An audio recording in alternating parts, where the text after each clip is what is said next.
Dear student, welcome in my YouTube channel. आज हम लोग केमिकल काइनेटिक्स से टॉपिक रेट लॉ के बारे में डिस्कस कर रहे हैं। आप इसे रेट इक्वेशन और रेट एक्सप्रेशन बोल सकते हैं। ठीक है, ये क्या होता है एक बार आप पढ़ लीजिए। The experimental expression of rate of reaction in term of concentration of reactant is known as rate law. ठीक है, अब मेन बात यहाँ पर हम लोग देखते हैं कैसे लिखा जाता है एक्सप्रेशन, रेट एक्सप्रेशन कैसे लिखें हम लोग। ठीक है, तो आपके पास यहाँ देख रहे होंगे, in this expression the rate of reaction is proportional to the product of molar concentration of reactant. ठीक है, with each term raise to a power, प्रत्येक टर्म पर कुछ पावर होगा, or exponent that has to be found experimentally. जो आप power लगाएंगे, ठीक है, वो कैसे प्राप्त होगा? एक्सपेरिमेंटली प्राप्त होगा। तो अब रेट एक्सप्रेशन लिखने के लिए रेट लॉ के अकॉर्डिंग हम लोग रेट ऑफ एक्सप्रेशन लिखना सीखेंगे। ठीक है, तो आपके पास यहाँ पर ए है, यहाँ पर बी, ये आपस में रिएक्शन करके कुछ प्रोडक्ट बना रहे हैं। अब आपके पास ये रिएक्टेंट है ना, लेफ्ट हैंड साइड में क्या रिएक्टेंट है, और यहाँ पर आपके पास रिएक्टेंट ए के आगे मैंने स्टोइकियोमेट्रिक कोफिशिएंट स्मॉल ए लिखा है, यहाँ बी के आगे स्टोइकियोमेट्रिक कोफिशिएंट बी मैंने लिखा है। ठीक है, अब रेट लॉ क्या कहता है? रेट लॉ ये बताता है rate directly proportional to concentration of reactant. ठीक है, तो रिएक्टेंट आपके पास ये सब हैं, तो इनको सबको लिखना कैसे लिखना है? रेट डायरेक्टली प्रोपोर्शनल टू, ये देखिए आप, concentration of A into concentration of B. अच्छा, इसके पावर में क्या है? एक्स, इसके पावर में वाई। तो आपके पास जो ये पावर मैं लगा रहा हूँ, ये कैसे प्राप्त होता है? ये एक्सपेरिमेंटली प्राप्त होता है। अब आप देख रहे होंगे यहाँ पर रेट इक्वल टू, मैं क्या लिख सकता हूँ? इस साइन को हटाऊँगा तो क्या आ जाएगा, और यहाँ पर आपके पास क्या हो जाएगा? Concentration of A raise to power X, concentration of B raise to power Y. ठीक है, इसको ऐसे लिख सकते हैं। तो ये रेट लॉ के अकॉर्डिंग एक्सप्रेशन है, ऐसे लिखा जाएगा। बहुत महत्वपूर्ण है, लिखना सीखिए। ठीक, अब यहाँ पर जो एक्स वाई आया है ना, ये क्या हो सकता है? एक्स वाई आपके पास एक्सपेरिमेंटली प्राप्त हो रहा है, तो यहाँ पर लिखा होगा x and y found experimentally which may or may not be same as stoichiometric coefficient। ये जो आपके पास प्राप्त हुआ है x and y, ये एक्सपेरिमेंटली प्राप्त हुआ है, और ये स्टोइकियोमेट्रिक कोफिशिएंट जो आप लगाए हैं, इसके बराबर भी हो सकता है और नहीं भी हो सकता है। ठीक है, अब आपके पास जो यहाँ पर के लाए हैं, K is proportionality constant known as rate constant, ये आपके पास है। ठीक है, अब आ गया टर्म रेट कांस्टेंट, और रेट कांस्टेंट का डिस्कस हम लोग करेंगे। देखिए, रेट कांस्टेंट को कैसे रिप्रेजेंट कर रहे हैं।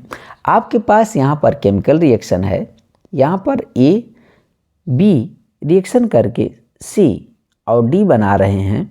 मैं यहाँ पर इसके आगे स्टोइकियोमेट्रिक कोफिशिएंट लिखा हूँ, यहाँ ये भी स्टोइकियोमेट्रिक कोफिशिएंट है, और ये भी स्टोइकियोमेट्रिक कोफिशिएंट है, ये भी आपके पास स्टोइकियोमेट्रिक कोफिशिएंट है। अब according to law of mass action, law of mass action के द्वारा क्या कहा जाता है? Rate of reaction directly proportional to concentration of reactant. ठीक है, raise to power its stoichiometric coefficient. जैसे आपके पास रिएक्टेंट तो यही है, तो कह रहे हैं rate of reaction directly proportional to concentration of reactant. अब यहाँ पर आप देख रहे हैं, तो ये है और बी। ठीक है, तो आप यहाँ पर मैं ऐसे लिख रहा हूँ, rate of reaction directly proportional to, यहाँ पर आपके पास एक्टिव मास से रेज टू पावर, इसका कोफिशिएंट क्या है? A, into active mass b raise to power, इसका कोफिशिएंट बी। तो इसके पावर में जो है वो स्टोइकियोमेट्रिक कोफिशिएंट आएगा, ये लॉ ऑफ मास एक्शन बताता है। अच्छा, मैं इसके लिए रेट क्या लिख सकता हूँ? ये प्रोपोर्शनलिटी का साइन हटाऊंगा, तो आपके पास एक्टिव मास से raise to power a, active mass b raise to power b आ जाएगा। ठीक है, अब but according to rate law, rate law के अकॉर्डिंग हम लोग कैसे देखेंगे, एक्सपेरिमेंटली कॉन्सेप्ट है। कहते हैं rate directly proportional to concentration of reactant. अब यहाँ पर रिएक्टेंट आपके पास 1 से 2 है, तो उसको हम लोग क्या करेंगे, इनटू में लिखेंगे। तो आपके पास यहाँ पर एक्टिव मास है raise to power x, active mass भी रेज टू पावर y। तो ये जो पावर आ रही है ना, एक्सपेरिमेंटल है, ये स्टोइकियोमेट्रिक कोफिशिएंट के बराबर भी हो सकता है, नहीं भी हो सकता है। ये रेट लॉ कहता है, और लॉ ऑफ मास एक्शन कहता है स्टोइकियोमेट्रिक कोफिशिएंट के बराबर होगा पावर। ठीक है, आपके पास यहाँ पर देख रहे होंगे, यदि आप प्रोपोर्शनलिटी का साइन हटाएंगे तो के क्या हो, यहाँ पर क्या आ जाएगा, यहाँ एक्टिव मास है raise to power x, active mass भी रेज टू पावर y। अच्छा, यदि आप कंसंट्रेशन ऑफ E बराबर क्या कर लो, कंसंट्रेशन ऑफ B बराबर 1, यूनिटी 1 मान लिया जाए, 1 मोल पर लीटर ले लिया जाए, तब रेट इक्वल टू क्या हो जाएगा, K, मतलब rate of reaction equal to rate constant. Definition क्या बन जाएगा, देखिए, तो यहाँ पर डिफिनेशन क्या बन रहा, it is equal to rate of reaction when concentration of each reactant is unity. जब कंसंट्रेशन ऑफ ईच रिएक्टेंट का हम लोग 1 मान लेते हैं, 1 मोल पर लीटर, तब उस टाइम रेट ऑफ रिएक्शन किसके बराबर होता है, रेट कांस्टेंट के। ठीक है, ये हो जाता है। और रेट कांस्टेंट को ही क्या कहा जाता है, कॉल्ड स्पेसिफिक रिएक्शन रेट भी बोला जाता है। अब आपके पास देख रहे होंगे कि ये जो के rate constant not depend on concentration of reactant but depend upon temperature and catalyst, ये हो जाएगा। अब इसके बाद हम लोग देखते हैं order of reaction. Order of reaction क्या होता है, ऑर्डर ऑफ रिएक्शन यहाँ पर देख रहे होंगे,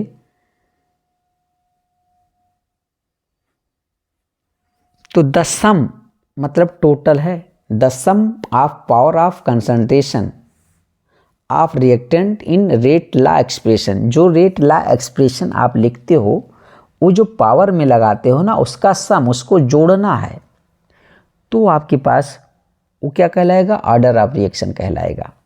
जैसे आपके पास यहाँ पर ए है, ये आपके पास बी है, प्रोडक्ट बन रहा है, तो रेट लॉ के अकॉर्डिंग एक्सप्रेशन कैसे लिखेंगे, रेट इक्वल टू क्या हो जाएगा, के, यहाँ पर एक्टिव मास से raise to power x, active mass भी रेज टू पावर y। तो रेट लॉ के एक्सप्रेशन में जब ये आपने पावर लिखते हो, x और y जो पावर लिखते हो ना, इसका सम क्या होता है, ऑर्डर ऑफ रिएक्शन होता है। तो आप यहाँ देख रहे होंगे, हेयर मैं क्या लिखा हूँ, x order of reaction with respect to a, एक order of reaction, y order of reaction with respect to b। तो x प्लस y को जोड़ दोगे तो जो आएगा वो ओवरऑल ऑर्डर ऑफ रिएक्शन होने वाला है। ठीक है, तो जो पावर होती है उसको सम कर दीजिए, जो निकल कर के आता है वो आपके पास ऑर्डर ऑफ रिएक्शन बनता है। तो मैं x और y को ही तो जोड़ दिया हूँ, तो आपके पास n आ रहा है ऑर्डर ऑफ रिएक्शन। अच्छा, ऑर्डर ऑफ रिएक्शन में भी 0, पॉजिटिव, नेगेटिव और फ्रैक्शन में हो सकता है। Order of reaction is an experimental quantity. अच्छा, रेट लॉ का एक्सप्रेशन भी क्या था, एक्सपेरिमेंटल था। ठीक है, जो आप वहाँ पर पावर लगाते थे। तो आपके पास देखिए यहाँ पर मैं लिख रहा हूँ 0 ऑर्डर रिएक्शन। 0 ऑर्डर रिएक्शन जैसे फोटोकेमिकल रिएक्शन, ये स्पेसिफिक कंडीशन में होता है। आपके पास H2Cl2, ठीक है, HNO की प्रेजेंस में रिएक्शन करके 2HCl बना रहे हैं। तो यहाँ पर रेट इसके लिए कैसे लिखा जाए, कि अच्छा रिएक्टेंट है तो आपके पास यहाँ पर एक्टिव मास H2 इंटू ये आपके पास एक्टिव मास Cl2। अच्छा, इसके पावर में जो आएगा ना, अब 0 ऑर्डर रिएक्शन के लिए पावर में क्या होता है, 0 होता है। ये एक्सप्रेशन लिखने का है, तो ऑर्डर क्या आ जाएगा, 0 आ जाएगा। अच्छा, rate of reaction not depend on concentration of hydrogen and chlorine. ठीक है, तो 0 ऑर्डर रिएक्शन के केस में rate of reaction concentration of reactant पर डिपेंड नहीं करता है। तो रेट लॉ का एक्सप्रेशन लिखना आप सीखिए। यहाँ पर आपके पास आ जाएगा दूसरा फर्स्ट ऑर्डर रिएक्शन का एग्जाम्पल ले लिया, सल्फ्यूरिक क्लोराइड देखिए यहाँ पर डिकम्पोज हो रहा है। तो एक्सपेरिमेंटल रेट ला इसके लिए कैसे मैं लिखूँगा, रेट, ठीक है, इक्वल टू क्या हो जाएगा के, यहाँ पर एक्टिव मास SO2Cl2 और यहाँ पर raise to power 1। First order के लिए क्या पावर होगी 1, एक्सपेरिमेंटल है ये। सेकंड ऑर्डर रिएक्शन के बाद आप कैसे लिखोगे, यहाँ पर एक्सप्रेशन रेट ला का ये आपके पास आ जाएगा H2 raise to power 1 I2 raise to power 1। अब इनको आप सम करेंगे, जोड़ेंगे, तो ऑर्डर क्या हो जाएगा 1 + 1 इक्वल टू क्या हो जाएगा 2। तो आप क्या बोलोगे, सेकंड ऑर्डर की ये रिएक्शन है। थर्ड ऑर्डर में क्या होता है, यहाँ पर NO + O2 2NO2 बना रहे हैं। रेट ला, एक्सपेरिमेंटल रेट ला कैसे लिखेंगे आप जानते हो, यहाँ पर ऐसे लिखेंगे। तो यही तो मैं शुरू से कह रहा हूँ कि रेट जो है क्या होगा, directly proportional to concentration of reactant, raise to power होगा कुछ, यहाँ पर आपके पास O2 इसके पावर 1, ठीक है। तो बस आपके ने ऐसे लिखा, तो प्रोपोर्शनलिटी का साइन हटाओगे ना, ये सब में एक ही तरह है। तो के यहाँ पर NO के पावर 2 और O2 के पावर 1। अब ये सम करोगे, पावर को तो जोड़ोगे तभी तो ऑर्डर ऑफ रिएक्शन बनेगा। तो यहाँ पर ऑर्डर क्या हो जाएगा 2 + 1 equal to 3, third order reaction. Next आपके पास है फ्रैक्शनल ऑर्डर का, यहाँ पर एग्जाम्पल है आपके पास CH3CHO से क्या बन रहा है, मेथेन + CO। एक्सपेरिमेंटल रेट ला इसके लिए कैसे लिखेंगे, तो आपके पास ये जो आता है एक्सपेरिमेंटल है, ये अपने आप से नहीं लिख सकते हैं, ठीक है। ये के यहाँ पर आ जाएगा CH3CHO और रेज टू पावर 3/2, तो ऑर्डर क्या हो जाएगा 1.5, ठीक है। तो ये था आज हम लोगों ने रेट ला, ठीक है, रेट कांस्टेंट और ऑर्डर ऑफ रिएक्शन को देखा। ये तीनों एक जैसे थे इसलिए एक वीडियो में। Thank you for watching.